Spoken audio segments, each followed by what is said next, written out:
Hey, it's Lemon. Welcome to the Backlogs. Hope you're doing well. I'm gonna try something a little bit different today. Whenever we do one of these challenge runs, I feel like I take myself a bit too seriously. It takes me 12 hours to write a script, my voice hurts like hell by the end of the recording, and as we slowly go beat by beat, you're all left on the edge of your seats wondering how in Gwyn's name I'm going to complete the run. Don't lie, I know you get nervous whenever I attempt to beat a game with a weapon that does damage. I've read the comments, but not today. Today, we're gonna relax a bit. Let me just take off my YouTube voice real quick, and we can get started. That's better.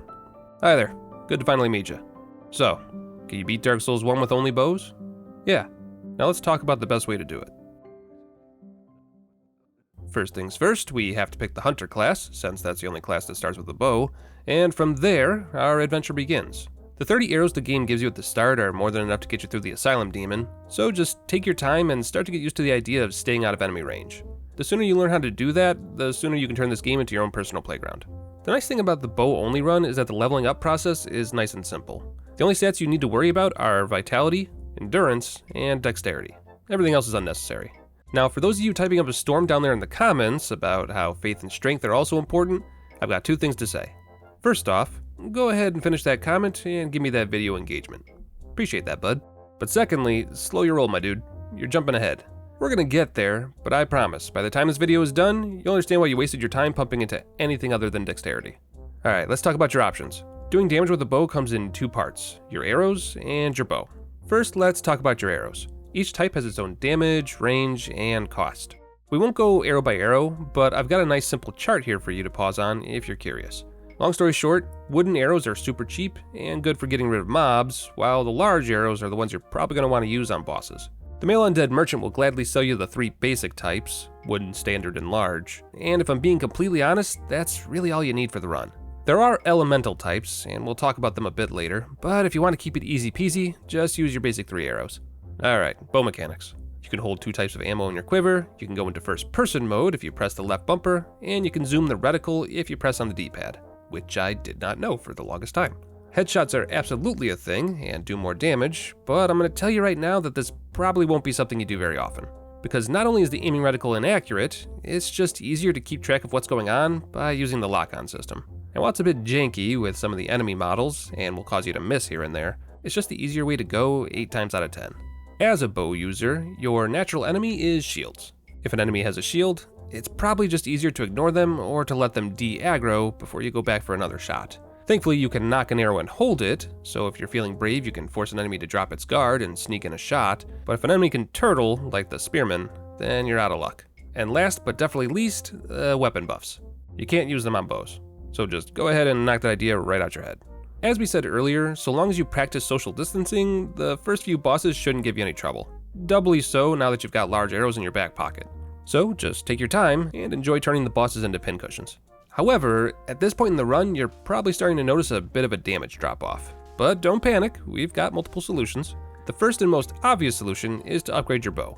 However, I'm going to tell you right now that you might want to save your souls. The short bow starts at a whopping 31 damage, and upgrading it to +5 will get you all the way up to 46. So yeah, not great. At this particular point in time, you're probably better off pumping those souls into dexterity, rather than titanite shards, because the shortbow's real power is in its scaling, a whopping 140% with dexterity. And because every bow scales with dexterity, a point in dex is never wasted. The second solution at our disposal is to go out and find some better bows. The longbow is just past Andre, halfway down the Deep Root Basin, has the same power scaling as the shortbow, and does a little bit more damage. This extra damage does come at a price though. The short bow has a faster wind-up time, and while it might not seem noticeably different, that extra half a second can mean the difference between getting in a shot and getting slapped with the sharp end of a sword. But don't worry, we've got a few more options. There are 5 bows in the game, and 4 of them are immediately obtainable from the start of the game if you've got the master key. If you mosey on down to New Londo and make your way past the ghost house, you can make a right at the gate lever instead of a left, and at the top of the stairs you can find the composite bow. This bow has the same draw speed as the short bow, but varies in 2 respects. Its range, which is about 20% shorter, and its damage, which is twice as much. It also has different scaling than the other bows, relying on both strength and dexterity. Neither scaling is very good, but the base damage difference is so stark that you could put only points into dexterity, and the composite bow would still outperform the other bows. Now there is one more bow we can go after at this point, but it's a little tricky to reach. You either need 20,000 souls for the Darkroot Garden Key, or you need to outrun or kill the Hydra in Darkroot Basin and climb up the giant ladder to its left. And once you do, you're met with the bozos of the Forest Covenant, who are guarding your target, Ferris the Archer. Now, I was gonna show some footage of her, but this knight was giving me a hard time. And she also died while I was dealing with him. Apparently. I guess she took a long walk off a short cliff. Dark Souls AI, at its finest. Thankfully, a save and quit was enough to get our items back, and therefore we now have the last bow that we can collect for now, the Black Bow of Ferris. The Black Bow has multiple things to consider. It has the damage of the short bow and the draw speed of the long bow, but it has superior dexterity scaling and better range than either of them. It's also the only bow that you draw horizontally. So if you want to do some sniping and you want to look good doing it, this could absolutely be your bow of choice, so long as you're okay with the struggle to get your hands on it. There's just one problem.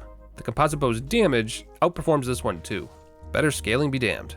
With this in mind, unless you're playing co-op with a friend and providing long-range backup, I highly suggest using all of your resources on the composite bow and nothing else. And to make this build really shine, we're gonna remake a Demon's Souls classic. A quick stop in the Valley of Drakes to pick up the red Tearstone ring, and some very tight damage calculations later, and bada bing bada boom, you've got the old lava bow build.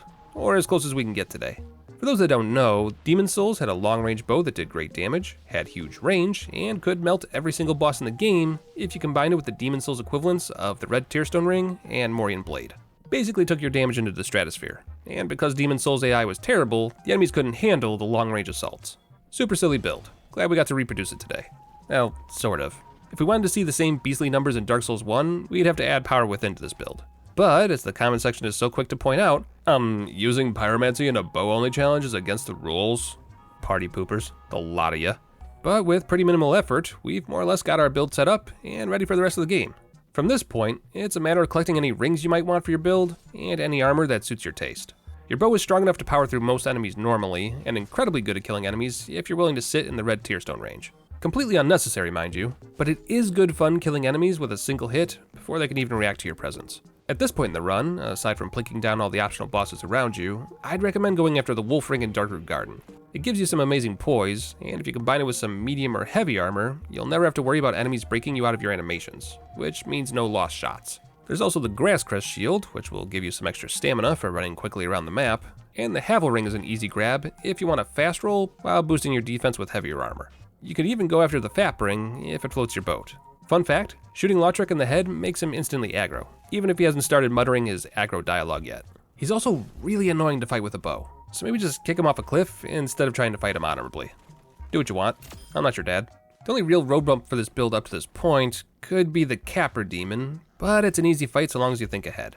Extra poise and bleed resistance go a long way in removing the dogs from the equation, and Capra Demon is a complete pushover when you fight him at range. So once he's alone, the fight is more or less over. At this point, you can now reach the female undead merchant, who sells poison arrows and fire arrows. And while it may be tempting to buy these, I'm telling you right now that you're better off just using your souls to get dexterity up to its soft cap.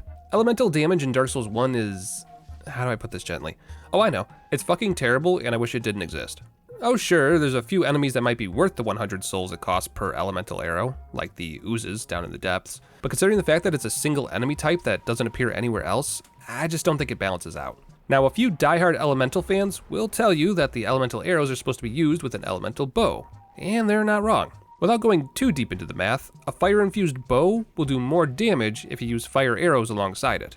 But again, by the time you go out of your way to collect the embers needed to create a fire bow, and then the special shards needed to upgrade it, you're already so far into the game that you could have had a maxed out composite bow and dexterity at its soft cap. I could see metagaming it like that being valuable if you were planning on making some sort of PvP build, but considering the fact that arrows in Dark Souls 1 are as fast as paint drying on a wall, the juice just isn't worth the squeeze. Save that kind of character building for New Game Plus. Basic as love, basic as life.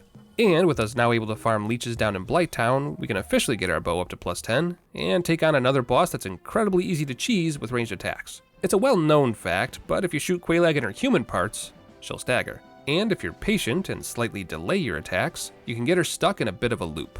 No more lava pools, no more annoying fire sword. Just some good old-fashioned pincushion action. Jesus, I almost feel bad for her. Almost. 2 bells rung, and we haven't even broken a sweat. You love to see it. From here, you might as well take out all the random side bosses before heading to Sen's Fortress, because you'll want to keep pushing your stats as far as they'll go before we get to Anor Londo. Chances are you've already got your dexterity at the soft cap, but a little extra health or strength to boost your composite bow damage never hurt anyone. At this point in the run, you should also be getting used to swapping between lock-on and free aim.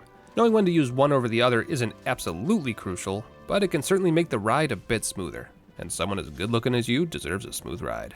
Time for a side quest. We didn't forget the doll, so we can enter the painted world of Ariamis. But unfortunately for us, we can't do the jumping attack tomfoolery to the dragon butt to skip past the bone zone.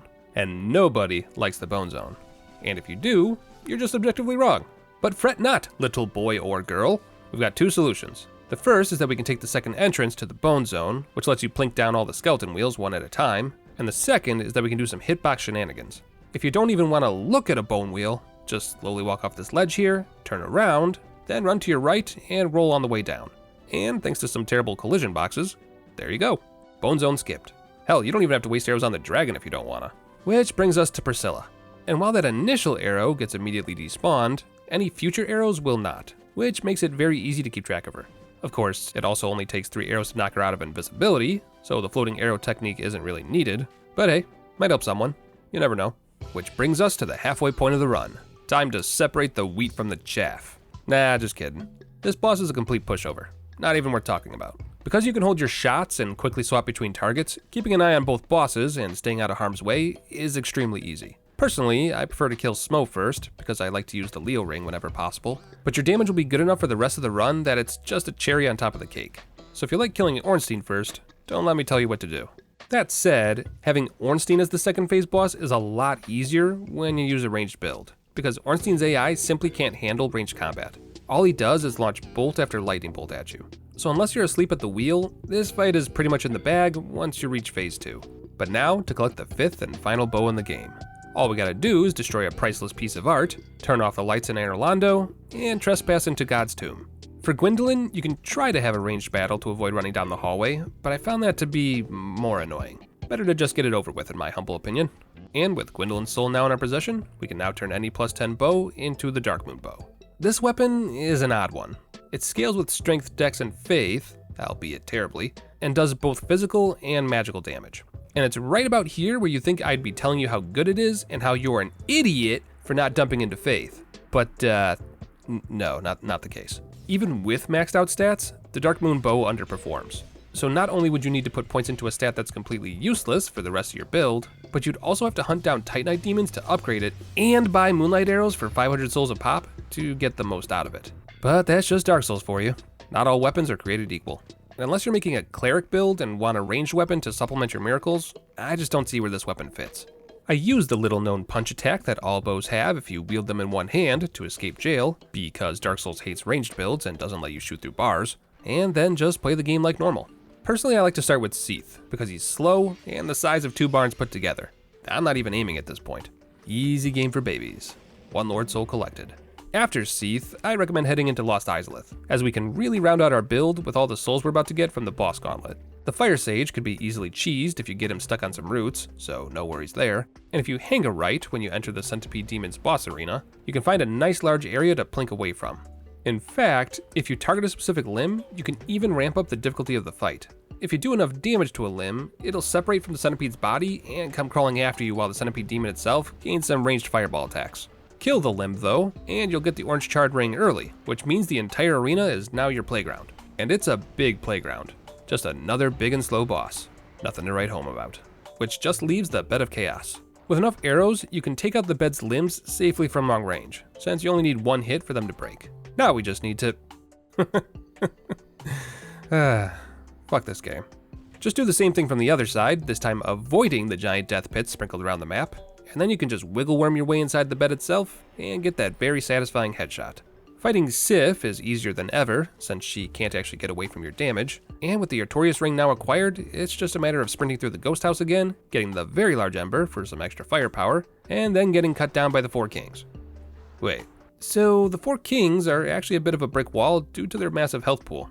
Shooting them from long range is no good, since they have heavy damage magic attacks that they can use against you, and our damage is low enough that trying to fight and dodge their attacks at close range just means you'll end up with all 4 kings spawning in and smearing you across the abyss. But with a little Dark Wraith grinding, you can max out your bow and get that damage to its maximum potential. And when you combine that with the Havel armor at close range, you can stop worrying about dodging attacks and just focus on 2 words: pull and release. Another Lord Soul down, 1 more to go. The catacombs are no major issue since the bow can pick off the necromancers at range, and you should be able to one-shot all of the Tonys around as well. Which means you can just send a few shots down range and kill Pinwheel without breaking a sweat, then get to working over Nito. And it's right about here where I have to change my tune about elemental damage. While I can absolutely kill the smaller skeletons with a single shot, it's annoying to try to swap between them and Nito while also keeping distance. Had I thought ahead and made my short bow into a divine weapon, we could have taken a few extra seconds to permanently down the skeletons and had a much cleaner fight. Ah well, hindsight is 20/20. Do as I say, not as I do. But with that, the base game is done. All that's left is the DLC. And while you'd think that the extra aggression that all the bosses in this DLC have would make using the bow harder, that's simply not the case. Remember how I advocated for using a bow with a shorter draw speed? Yeah, this is why. Oh hey, headshot. Never did that on Artorias before. There's not much to say for any of this, to be honest. Knocking Artorias out of his buffing phase ended up being a non-issue, so he goes down with little fanfare. And aside from some elevator antics that involved a slew of headshots and some slightly brown trousers, the rest of the DLC proceeds pretty much as normal. Hell, if you wanted to, you could even cheese Manus. All it takes is the right angle and a metric ton of arrows. But where's the fun in that? Manus is a good fight, it'd be a shame to skip it. Well, that was certainly a boss. What, did you blink? Why were you blinking? We watch Goff pull off some truly magnificent archery, wherein I am reminded that I still need to do Dark Souls 2 with a great bow properly and without a Moonlight Butterfly armor set. And then we fight Calamite the exact same way we would if we had a melee weapon. You can try to fight from a distance, but he has a deceptively long reach and will gladly hit you if you try to stay at long range. Fun fact of the day, Calamite can be headshot. You have to hit him right in the eye, but it does significant damage and stuns him for a second or two. I had no idea that was a thing. Learn something new every run, I tell ya. But only 1 boss left. Let's make it a good one. So good news, bad news. The good news is that Gwyn takes plenty of damage from our bow. The bad news is that there is very little time to get that damage in. There's a few small windows you can take advantage of, but you'll be playing keep away for most of the fight and cursing under your breath every time you slip up and take damage. But what if we didn't? What if instead of playing cat and mouse, we just shot Gwyn repeatedly while his AI tripped over some small rocks? Has this always been here? I knew you could hide behind a few stalagmites around the arena if you needed a quick heal, but I swear Gwyn's AI knows how to navigate around those more often than not. Not sure why this formation in particular gave him so much trouble, but after curving our arrows around the rock a few more times, it's over. Dark Souls 1, completely beaten with only bows. For those of you who have always wanted to try a bow only run, hopefully this video taught you how to go about it. And if not, at the very least I hope you learned something new today. Thanks for watching. If this more relaxed style of video is something you'd like to see more of, let me know down in the comments. I'll still be making quote-unquote serious challenge runs with storylines and the like, but it is kind of nice to only spend 4 hours on a script instead of 12. So yeah, make sure to share your thoughts. But other than that, that's all I've got. Take care of yourselves, be good to one another, and I'll see you all again soon.